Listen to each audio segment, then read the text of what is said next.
Australia সিরিজের টি-20 দলে চমক দিয়েছে বিসিবি। প্রায় 1.5 বছর পর একটা দিন শুরু হওয়ার আগে, অর্থাৎ সিরিজ শুরু হওয়ার একদিন আগেই বাংলাদেশ দলে অ্যাড করা হলো সৌম্য সরকারকে। This is the big advantage for top order of Bangladesh cricket. Soumya Sarkar one day series খেলেছিলেন, দুইটা লাস্ট ওয়ানডেতে, একটাতে 42, একটাতে 2 করেছিলেন, এবং সেই জায়গায় হয়তো বিসিবি তার প্রতি ভরসা রেখেছে এবং পেস বল যেহেতু ভালো খেলেন, এবং সৌম্য সরকারকে দলে ফেরানো হয়েছে প্রায় 1.5 বছর পর। টি-20 দলে যুক্ত হয়েছে সৌম্য সরকার। পোটেনশিয়াল নিয়ে কারো ডাউট নেই। সৌম্য সরকার যেভাবে ফাস্ট বোলারকে ডিল করে থাকেন, এবং সেটাই হয়তো সৌম্য সরকারকে দলে নেওয়া হয়েছে।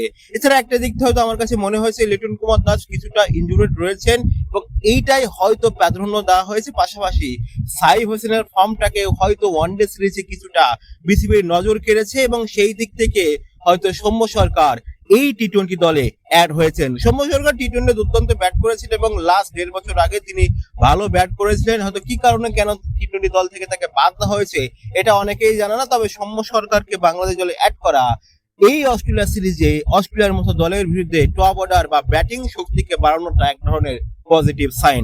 এখন আপনাদেরকে বলে দিতে চাই যে বাংলাদেশ দলে টি-20 সিরিজে কারা কারা রয়েছেন সেটা একবার এক নজরে দেখে নেওয়া যাক।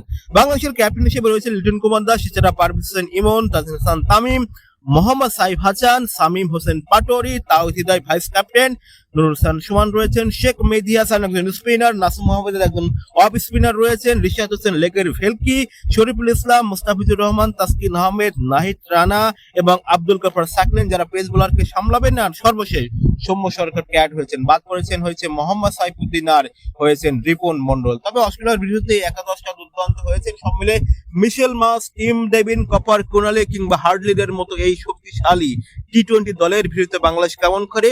অস্ট্রেলিয়ার বিপক্ষে প্রথম টি-20 আগামীকাল 17 জুন দুপুর 2টায় বাংলাদেশ খেলতে যাচ্ছে চট্টগ্রামের ব্যাটিং ফ্রেন্ডলি উইকেটে। তাই ব্যাটিং শক্তিমত্তাকে বাড়ানোর জন্য হয়তো সৌম্য সরকারকে দলে নেওয়া হয়েছে।